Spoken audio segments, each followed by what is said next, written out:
انہوں نے سوال پوچھا ہے کہ جھوٹ کیا چیز ہے. کہا جاتا ہے کہ کسی شخص کو بچانے کے لیے آپ جھوٹ بول سکتے ہیں, تو اگر کسی شخص کو بچانے کے لیے بول سکتے ہیں تو اپنے لیے کیوں نہیں بول سکتے؟ دیکھیے ساری برائیاں جتنی بھی ہیں, جھوٹ ہے, بدبیانتی ہے, جتنی چیزیں ہیں, یہ سب کی سب انسان کے اخلاقی وجود کا بھی تقاضا ہے کہ وہ ان کے قریب نہ آ جائے.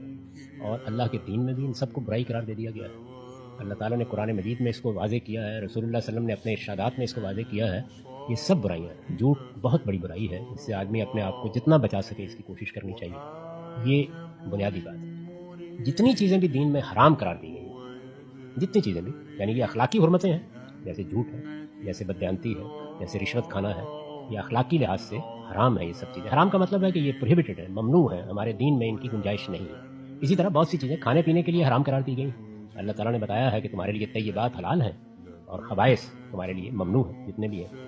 یہ جتنی چیزیں بھی حرام قرار دی گئی ہیں ان میں ایک استثناء کا اصول بیان کیا گیا ہے. وہ استثناء کا اصول یہ ہے کہ الا من اضطر, آدمی مجبور ہو گیا. اب مجبوری کیا ہوتی ہے؟ جان کو خطرہ لاحق ہو گیا, مال کو خطرہ لاحق ہو گیا, آبرو کو خطرہ لاحق ہو گیا. اس طرح کے موقعوں پر اللہ تعالیٰ کہتے ہیں کہ اب تم حرام چیز کا ارتکاب کر سکتے ہو اگر کرنا چاہو, اس پر اللہ مواخذہ نہیں کرے.